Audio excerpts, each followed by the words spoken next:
마태복음 23장은 서기관과 바리새인들에 대한 예수님의 질책이 담겨 있는 책이다라고 말씀을 드렸습니다. 그래서 그 책망을 크게 두 가지 맥락으로 볼 수 있다라고 말씀을 드렸는데, 첫 번째가 지난주에 함께 나누었던 1절부터 12절까지의 말씀입니다. 그들이 모세의 자리에 앉았다라고 말씀하고 계시는 거죠.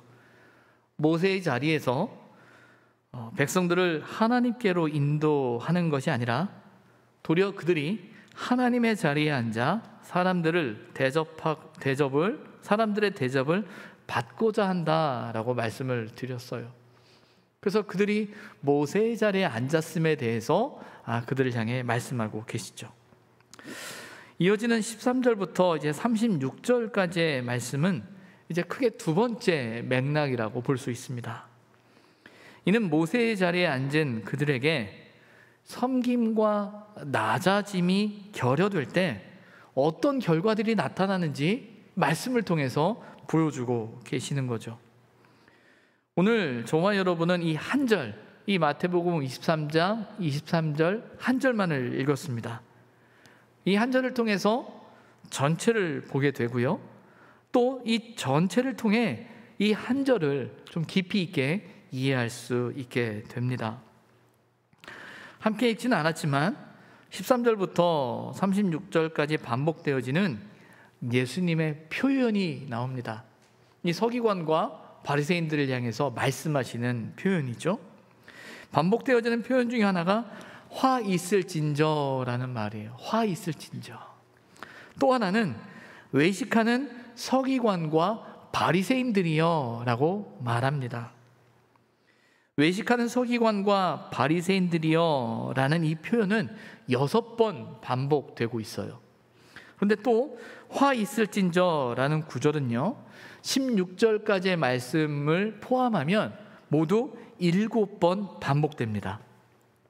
그래서 종종 이 13절부터 36절까지의 말씀을 가리켜서 7가지 화선언, 7가지 하나님의 저주, 예수님의 저주라는 제목을 붙이기도 하죠. 서기관과 바리새인들을 향한 7개의 화를, 저주를 선언하고 계시고 선포하고 계시는 말씀이다라는 거예요. 이 말씀엔 예수님께서 그들을 비난하고 있는 것처럼 보이죠. 그런데 여기서 화 있을 것이다 라는 말이 갖는 의미를 우리가 한 번 더 생각해 보아야 합니다. 이 말의 의미는요 감탄사예요. 감탄사인데 그 감탄사는 어떤 감정을 담냐면 슬픔과 탄식을 나타내는 감정을 담는다라는 거예요. 그러니까 화 있을진저 라는 말로만 들을 때는 저주를 하고 어떤 화를 선포하는 듯한 느낌을 갖는데, 헬라어로 이 단어가 갖는 이 감탄사의 감정의 의미는 슬픔과 탄식을 담고 있다라는 거죠. 그래서 이 화 있을진저 라는 이 말 속에는요 하나님의 심판에 대한 경고, 정말 화가 있을 거야, 그렇게 하면 화가 있을 거야 라는 그 말씀과 함께 회개를 거부하는, 돌아서지 않는, 하나님의 말씀대로 살지 않는 것에 대한 안타까움이 묻어나고 있는 겁니다. 말 그대로 분노와 함께 슬픔과 애통이 담겨져 있는 표현이 바로 이 화 있을진저라는 거예요. 공간복음서를 읽다 보면 예수님의 감정이 드러나는 부분을 보게 돼요. 물론 성경에 보면 예수님의 감정이 그렇게 크게 드러나지 않습니다. 우리 교회 이 본당에 예수님의 웃는 얼굴을 이렇게 그려놓고 있는데, 우리의 교회가, 우리의 삶이 정말 예수님을 웃게 하는 삶이 되었으면 좋겠다, 예수님을 기쁘게 하는 삶이 됐으면 좋겠다라는 어떤 그런 마음으로 정말 오래전부터 우리가 꼭 새 표엔 저 그림을 사용하죠. 근데 성경엔 생각보다 예수님의 웃는, 특별히 예수님의 감정이 이렇게 쉽게 드러나지 않는 걸 우리는 잘 알아요. 그런데 그러다 보니까 그 예수님의 감정이 드러나는 장면에 우리는 조금 더 집중하게 되는 것 같아요. 왜냐하면 그 감정을 드러내시는 상황을 보면서 우리도 우리의 감정에 자유로울 수 있을 것 같다라는 생각을 하는 것 같아요. 특별히 예수님께서 이 성내시는 장면이 나오는데, 이 공간복음서를 보다 보면 우리가 대표적인 것 중에 하나가 예수님께서 그 성전을 정화하는 사건을 우리는 보죠. 이 성전을 정화하는 사건을 보면 예수님께서 돈을 바꿔주는 사람들의 상을 뒤엎어버리고 비둘기를 파는 사람들을 내쫓는, 의자를 엎어버리는 정말 조금은 과격하고 폭력적인 그런 감정과 그런 모습이 드러난단 말이에요.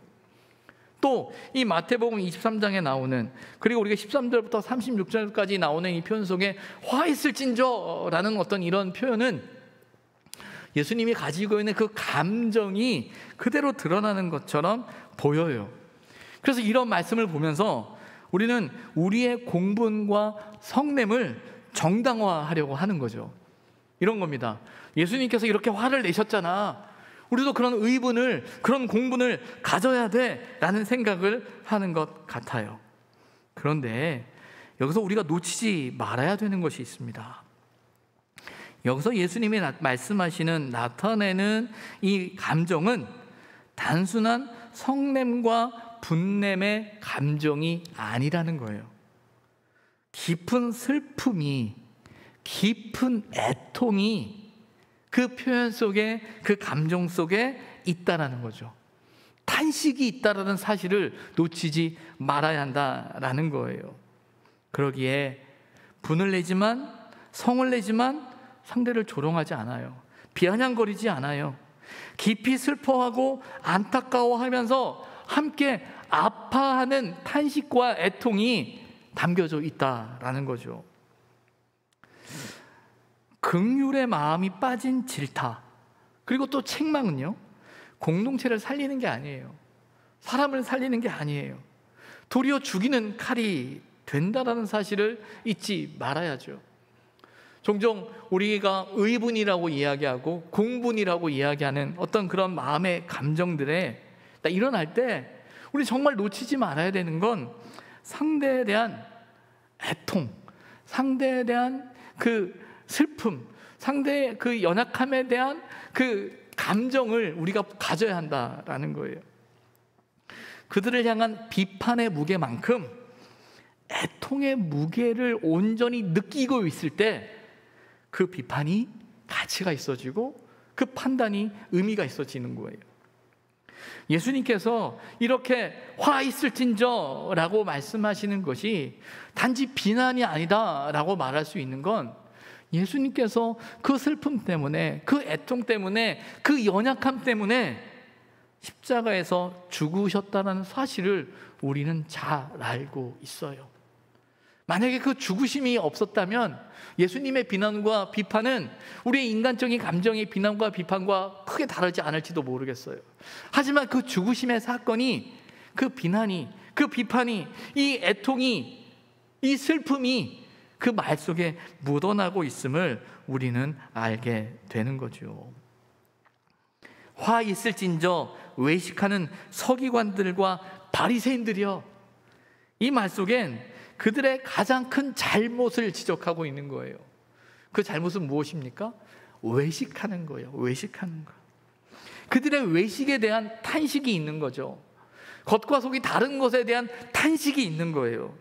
그래서 그 외식함을 가장 잘 나타내는 상징적인 표현 중에 하나가 뭐냐면 본문 27절, 23장 27절에 나오는 말인 것 같아요. 회칠하는 무덤 같으니라는 거죠. 그들의 상태를 설명하는 표현이고 단어라는 거예요. 회칠한 무덤은 무엇입니까? 유대인들에게 있어서, 율법에 있어서 시체에 접촉하거나 죽은 사람과 접촉을 하거나 무덤과 접촉하게 되면 7일간 부정하게 된다라는 율법이 있습니다. 그런데 이스라엘에서는, 유대인 사회 안에서는 그 무덤이 우리나라처럼 이렇게 분명하게 잘 드러나지 않았다고 해요. 그러다 보니까 사람들로 하여금 부지불식간에 무덤에 몸이 닿았거나 신체가 닿지 않도록 무덤을 표시하기 위해서 회치를 해놓았다라고 합니다. 근데 회치를 하게 되면 어떻죠? 겉은 깨끗한 거예요. 아주 깔끔한 거예요. 그런데 그 안은 무엇입니까? 무덤이죠. 썩어가고 있는 거예요. 생명이 없는 거예요. 그래서 그 서기관과 바리새인들을 향한, 그들의 모습을 향한 예수님의 질타, 그들의 가장 나타내고 있는 영적인 상태의 상징은 회칠한 무덤이다 라고 말씀하고 계시는 거예요. 겉은 깨끗한 것처럼 보이는데 그 안은 탐욕과 욕망으로 가득 차 있다라는 거예요. 사람에게는 옳게 보이려고 애쓰고 있는데 그러나 그들의 마음 안에는 외식과 불법이 가득하다라는 사실을 이 회칠한 무덤이라고 말씀하고 계시는 거죠. 왜 이러한 모습을 갖게 되었는가? 무엇을 잃어버렸기에 그들의 모습이, 그들의 행동이 이런 결과를 만들었는가?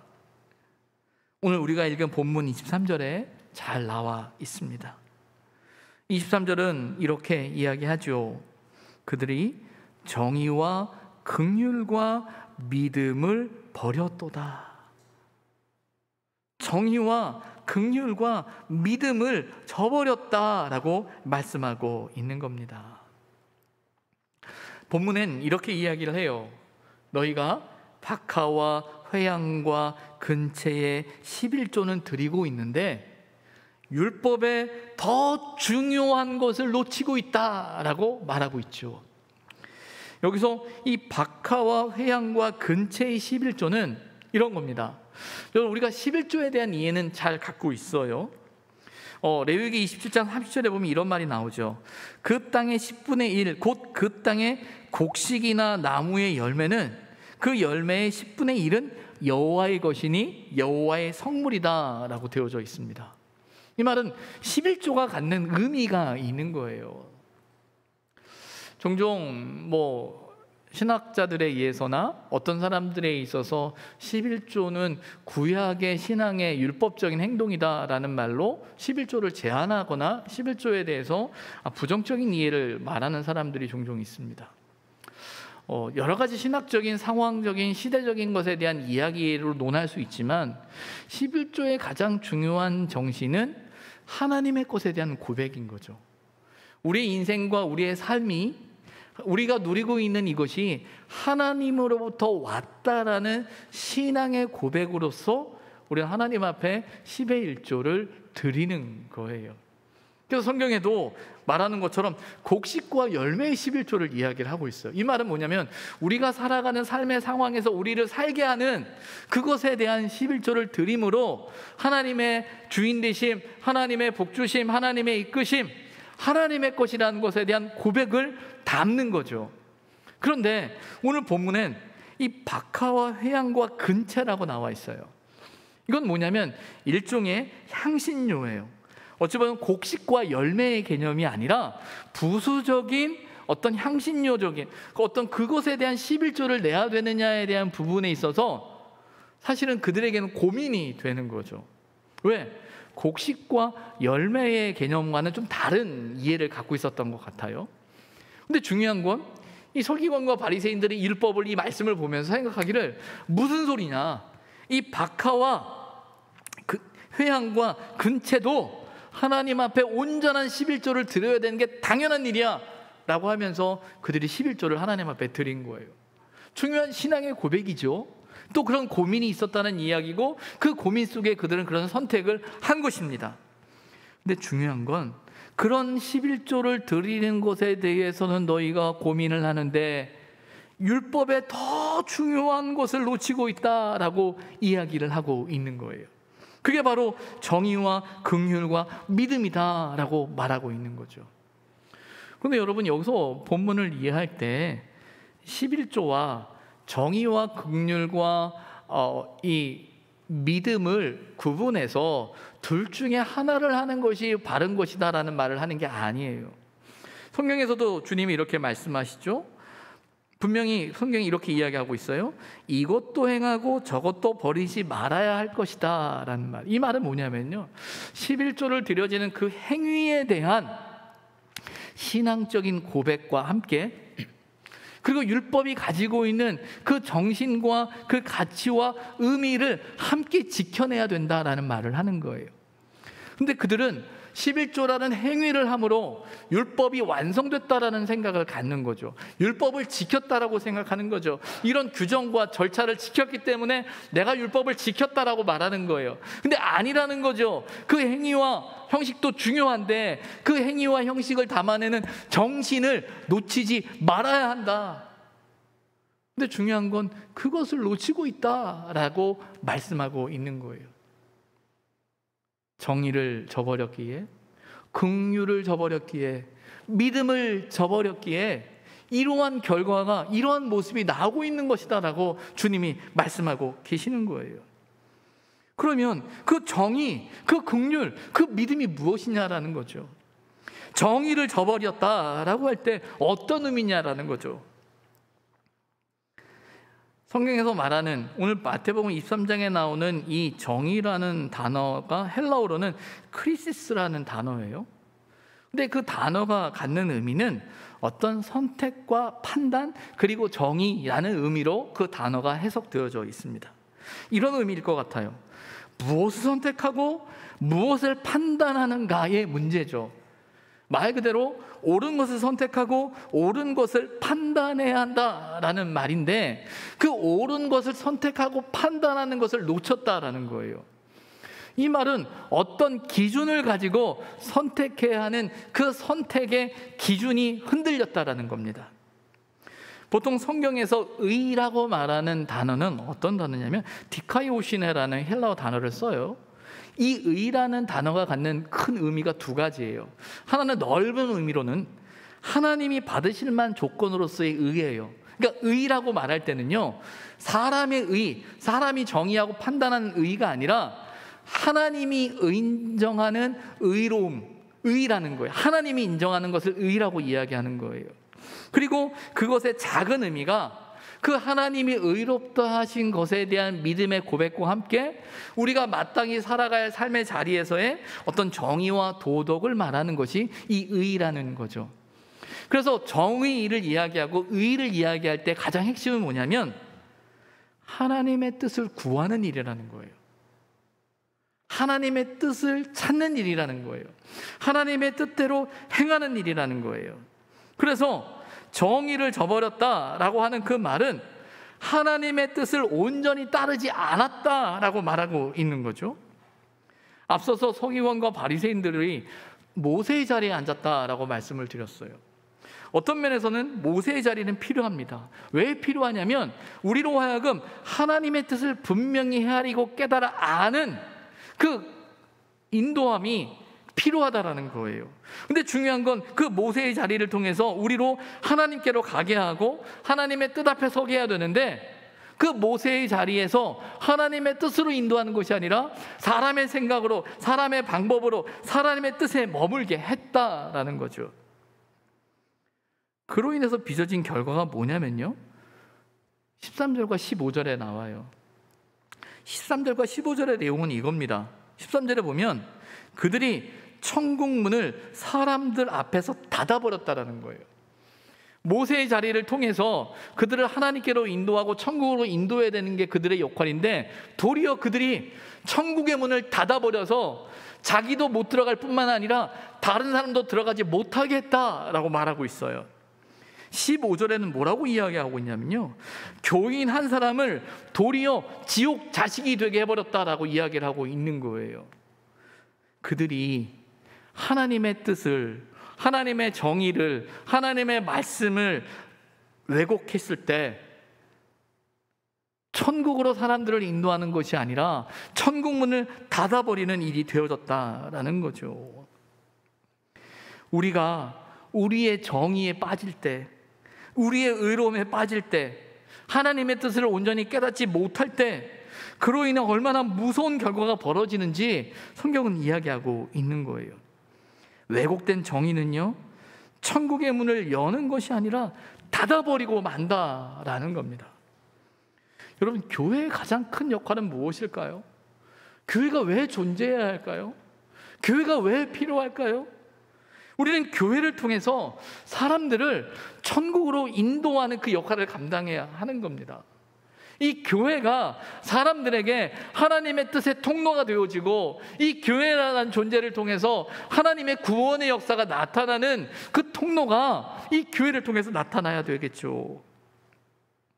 천국으로 인도하는 가장 안전한 방법은요, 하나님의 뜻을 깨닫게 하는 거예요. 하나님의 뜻을 알게 하는 겁니다.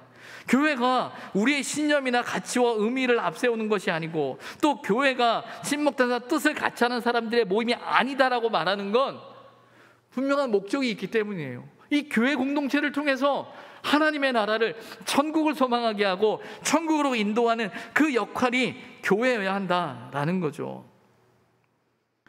그래서 우리가 신앙적으로 믿음을 가지고 있는 이로서 정의를 이야기할 때는요, 반드시 놓치지 말아야 되는 건 우리가 천국 문으로 인도하고 있는지, 아니면 천국으로 가는 사람을 끌어내리고 있는지 우리는 분명히 알아야 되는 거예요. 분명히 알아야 됩니다. 또 긍휼을 저버렸다라고 말합니다. 긍휼은 무엇입니까? 사람들을 불쌍히 여기는 거죠. 자비를 베푸는 거예요. 자비의 마음이라는 거예요. 본문 그 14절이 있어요.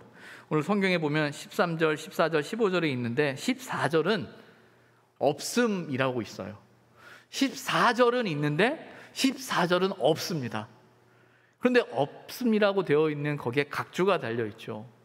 각주에는 뭐라고 나오고 있냐면, 어떤 사본에 14절에 마가복음 12장 40절과 누가복음 20장 47절과 유사한 구절이 있다라고 되어져 있어요. 이 말은 이 마태복음 23장에 대한 내용이 여러 사본들 속에 있었는데, 그 많은 사본은 아닌데 어떤 사본에 보니까 이런 구절이 있더라라는 이야기예요. 근데 그게 많지 않다 보니까 여긴 실리지 않은 거죠. 그런데 이런 내용과 유사한 내용들을 찾아보니 마가복음에 보니까 뭐라고 나와 있냐면, 마가복음 12장 40절 이런 말이 나와요. 그들은 과부의 가산을 삼키며 외식으로 길게 기도하는 자니 그 받는 판결이 더욱 중하리라 하시니라. 그러니까 마태복음에 없는 이 14절의 말씀이 마가복음 12장 40절에 보게 되면, 그들의 행동이, 그러니까 서기관과 바리새인들의 모습이죠. 과부의 가산을 삼키고 외식으로 길게 기도하는 그들을 이야기하고 있다라는 거예요. 성경에서 고아와 과부와 나그네는요, 아주 연약한 사람들이에요. 약자죠. 사회적인 어떤 형태로든 그들을 돌봐야 되고 그들을 살펴야 되고, 하나님께서 그들을 긍휼히 여기시는 걸 우리는 성경을 통해서 발견하게 돼요. 그런데 그들의 모습은 그 과부의 가산을 삼키고 있다라고 말하는 거예요. 그들의 마음에 긍휼이 없다라고 말하고 있는 거죠. 23장 4절에도 보면 이런 표현이 나오죠.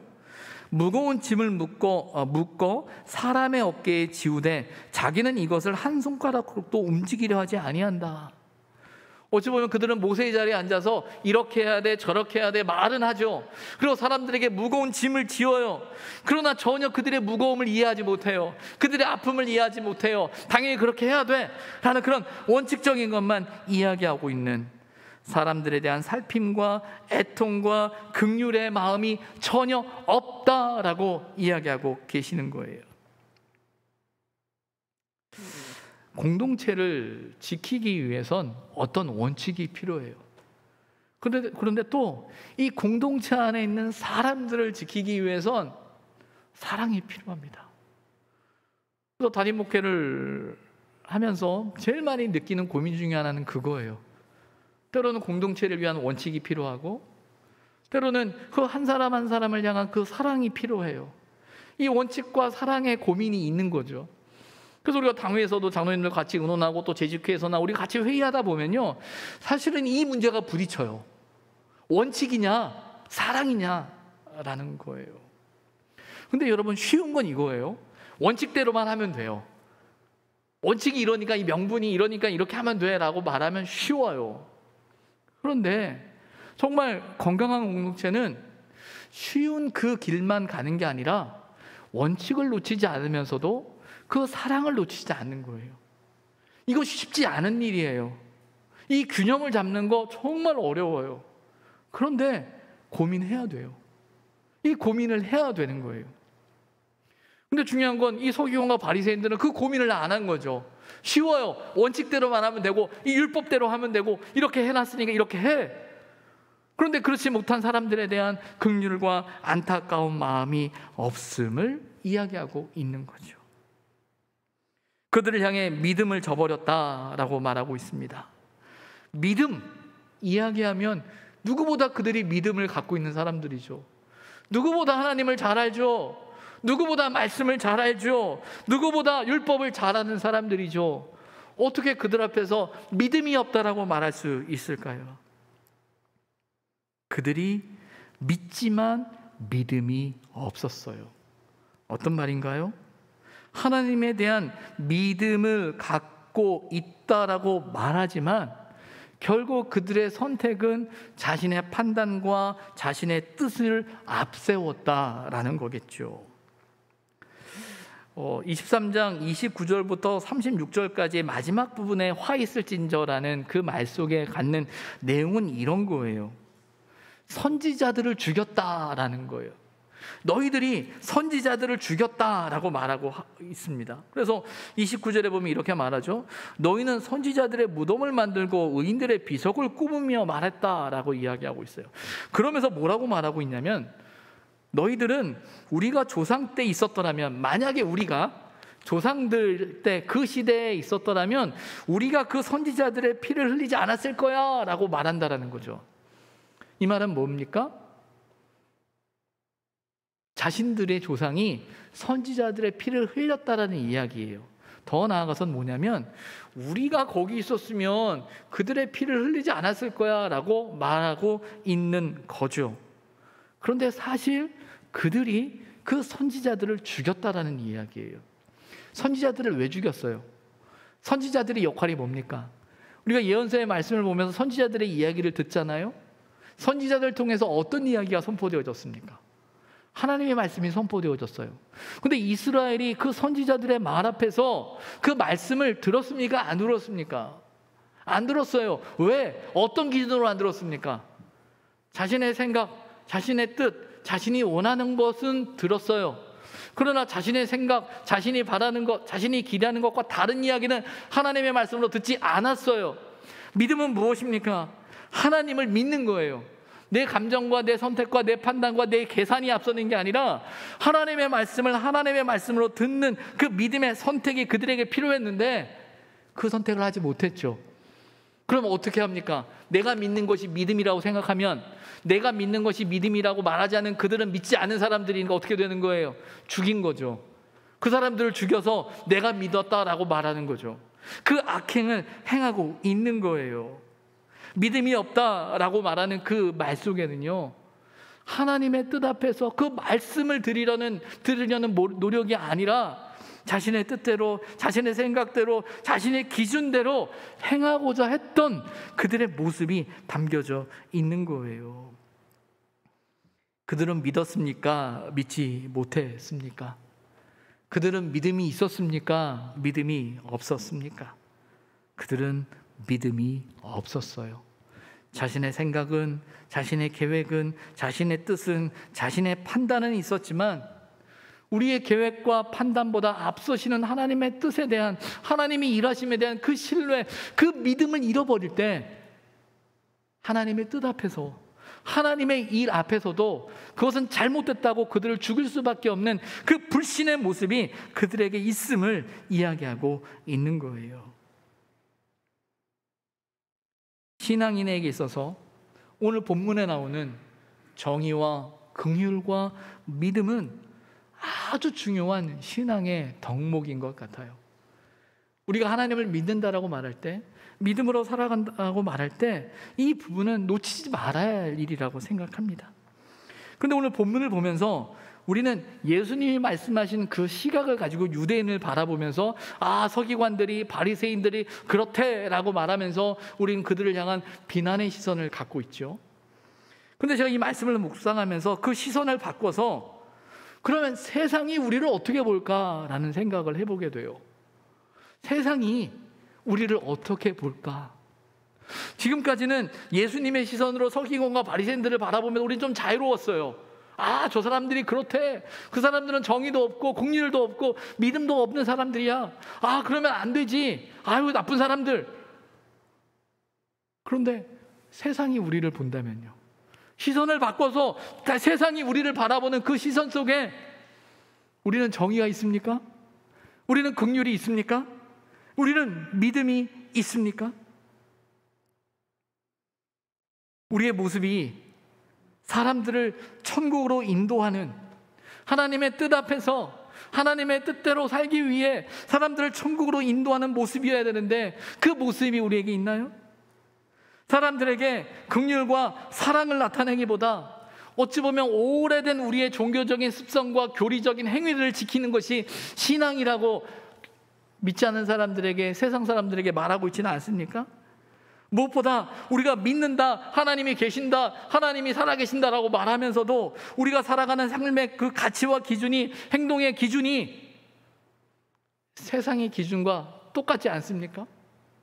믿지 않는 사람들 우리를 바라보면서, 하나님을 믿는 우리를 바라보면서, 아, 하나님을 믿는 사람들은 그 세상의 기준이 아니라 그 하나님을 믿는 그 믿음 안에서 살아내는 삶의 자리를 보기를 원하는데 우리가 살아가는 그 삶의 모습이 여전히 똑같지 않냐라는 거죠. 예수님께서 서기관과 바리새인들을 향해서 정의와 긍휼과 믿음이 없다라고 말씀하시는 그 말씀 앞에 우리가 자유로울 수 있겠냐라는 고민이 듭니다. 우리 교우들께서도 아시는 것처럼 이제 창릉 신도시와 함께 우리 옛들이 곧 수용되어지고 이제 보상되어진다는 걸 우리는 잘 알고 있어요. 그러다 보니까 점점 시간이 가까워오고 있는 거고 어떤 행정적인 절차들의 시간이 남아 있겠죠. 그러다 보니까 이 법무법인이나 행정사 사무소에서 교회로 계속 연락이 와요. 그 내용은 이겁니다.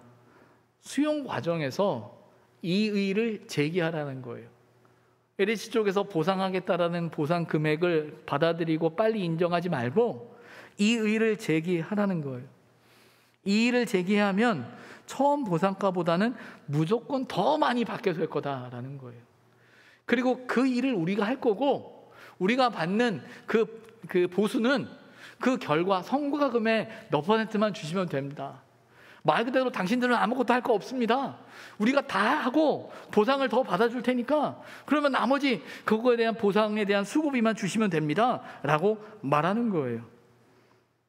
한 번에 수용하는 것, 보상을 받는 것 어리석은 일이라고 말해요. 제가 이 말을 들으면서 고민이 돼요. 두 가지 생각이 듭니다. 맞아, 이 땅은 교회 땅이고 우리 성도들이 귀하게 헌금하고 애쓰고 수고해서 또 얻은 땅이고, 그러니 어떻게든 더 많은 보상을 받아내는 것이 교회를 위한 일이야 라는 생각이 제게 들어요. 또 한편으로는 그래? 그럼 그 일을 위해서 내가 앞에 나가서 띠를 두르고 교인들을 앞세워서 그렇게 해야 되는가? 라고 할 때 고민이 되는 거죠. 분명한 건 부당한 처사와 불법 앞에서는 고민해야 됩니다. 이게 맞나? 이게 적당하지 못하고 합당하지 못하다고 하면 우리는 같은 소리를 내야 되죠. 그런데 우리는 세상에서 이야기를 듣잖아요. 재개발하는 도시에, 재개발하는 지역에 교회가 있어요. 그런데 보상금과 또 교회가 요청하는 요구하는 이 보상금의 차이가 엄청나게 차이가 나고 있음을 뉴스를 통해서 본단 말이에요. 근데 그 보면서 나름대로 이유가 있고 명분이 있는 건 사실인데 그 모습을 바라볼 때 정말 교회를 위한 보상을 요구하고 있고 그 보상 앞에서 아, 정말 교회가 교회답게, 교회가 사람들을 천국으로 인도하고 교회가 정말 사람들을 불쌍히 여기고 정말 교회가 그 믿음 앞에서 하나님 앞에서 행하고 있는 모습으로 비춰지느냐라는 거예요. 여전히 똑같은 세상의 가치, 세상의 기대, 세상이 원하는 그것을 교회도 똑같이 한다면 어떻게 되느냐, 그런 생각을 해봅니다. 우리가 어떻게 해야 할까요? 때를 따라서 우리는 어떤 선택을 해야겠죠. 아마 함께 교우들과 고민하고 기도하면서 어떤 결정을 내려야 될 것 같아요. 근데 그런 생각을 해봅니다. 우리를 통해 사람들을 천국으로 인도하는 그 의, 하나님의 뜻, 그것이 나타날 수 있을까? 우리의 그 선택이 진정 우리의 이웃을 사랑하는 긍휼을 나타낼 수 있을까? 이 모든 일에 우리가 하나님을 진정 믿고 있음을 나타낼 수 있을까? 의와 인과 신이 나타내는 결단을 우리가 할 수 있을까? 아니면 그저 눈앞에 보이는 어떤 그 세상적인 가치 앞에서 정말 이것을 먼저 하는 것이 최선이다라고만 우리가 말하는 것은 아닐까? 이런 고민이 제 앞에 있는 거예요. 소망하는 건 정말 우리가 하나님 앞에서 깊이 기도하면서 정말 하나님의 뜻을 나타낼 수 있는 그런 은혜가 우리에게 있었으면 좋겠다라는 생각을 합니다. 우리의 선택이, 우리의 결정이 정말 하나님 앞에서 하나님의 의를 통해 사람들을 천국으로 인도할 수 있는 선택을 하고, 또 정말 진심으로 긍휼히 여기고 사랑하는 마음으로 하나님의 사랑을 나타낼 수 있고, 정말 하나님을 향한 믿음을 보여줄 수 있는 그 믿음이 우리에게 있다면, 그런 사람이 세상에 많아진다면 세상은 달라질 것이다라고 저는 믿어요. 그런데 중요한 건 이 도전이 어렵고 힘든 거죠. 이 주보에 보면은 설교를 위해서 5가지 질문이 나와요. 맨 마지막 질문이, 오늘은 광복절이고 이 광복절 앞에서 우리의 이 말씀에 나오는 이 내용이 우리 국가와 사회를 위해 어떤 신앙적인 결단을 할 수 있을지 생각해 보자라는 그 질문이 나오는데, 어제 목사님들과 이 마지막 질문에 대해서 제가 저렇게 생각을 하면서 고민이 드는 거예요. 이 국가와 사회? 이거 너무 큰 거 아니야? 우리가 국가를 생각해? 우리가 사회를 생각해? 아니, 우리 당연히 나라와 민족을 위해서 기도하고 또 이 세계를, 또 이 사회를 위해서 기도한다라고 생각하지만, 생각보다 우리가 우리 자신의 삶의 자리를 살아가는 그 상황 안에만 너무 갇혀 있어서 이 국가와 사회라는 생각을 잘 못하고 있는 것 같은 느낌이 드는 거예요. 그런데 우리의 어떤 신앙적인 결단이 이 사회를 바꾸고 국가를 바꿔? 그러기엔 너무나 작은 거 아니야? 라는 생각이 제 마음속에 드는 게 사실이에요. 그래서 국가와 사회라는 말보다 지역과 이웃이란 말로 바꾸는 게 좀 더 현실적이지 아니겠어? 라는 생각도 들다가 그냥 사회와 국가로 남겨뒀어요. 맞아요. 어찌 보면 저와 여러분이 하나님 앞에서 결단하는 신앙의 결단과 그 모습은 아주 작은 거고, 어찌 보면 아무도 몰라주는 것일 수도 있겠다라는 생각이 들어요.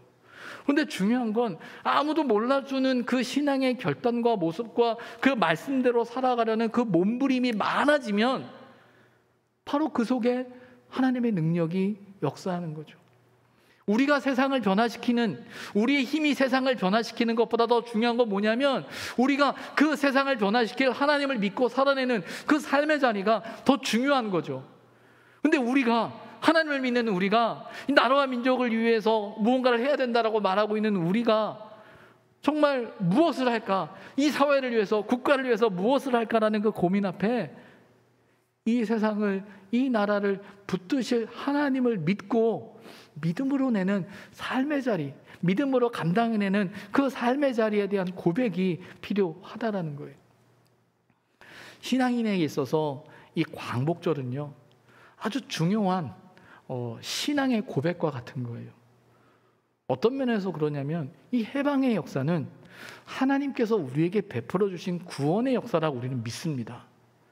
우리의 힘으로, 우리의 능력으로 되어질 수 없는, 마치 이스라엘 백성이 출애굽을 했던 그 사건이 그들의 힘으로는 될 수 없었던 일처럼, 해방의 사건은 우리 힘으로는 감당할 수 없었던 하나님의 구원의 역사라고 우리는 믿어요.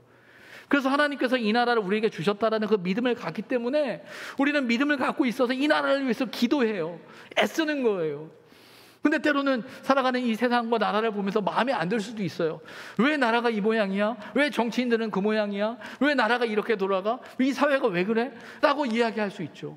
그러나 우리는 그 모든 것에 자유로울 수 없어야 그럼 우리가 어떻게 해야 되냐라고 할 때 우리에게 주어지는 신앙의 고백과 과제는요, 어찌 보면 예수님께서 서기관과 바리새인들을 향해서 의와 인과 신을 잃어버렸다, 정의를 잃어버리고 긍휼을 잃어버리고 믿음을 버렸다라고 말하는 그 말씀을 우리의 말씀으로 받아들여서 우리가 다시금 하나님의 뜻 정의를 찾아내고 또 하나님의 그 긍휼을 기억하고 또 우리가 하나님을 향한 믿음을 기억하고 지켜내는 그 신앙의 자리로부터 하나님의 역사가 나타나는 거예요.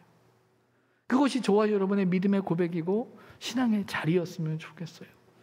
그리고 우리가 내리는 선택들, 우리가 내리는 결정들 속에 우리의 계산이나 계획이나 판단보다 하나님의 일하심을 신뢰하는 그 믿음 속에 하나님 이끄심을 신뢰하며 하나님 앞에 맡겨드릴 수 있는, 하나님을 온전히 의지할 수 있는 그 고백이, 그 결단이 필요함을 다시금 깨닫게 됩니다. 하나님께서 저와 여러분에게 또 우리 공동체 가운데 그 은혜를 주시고 이 나라와 이 민족을 가슴으로 품고 함께 기도할 수 있는 은혜가 있기를 바랍니다. 기도하겠습니다.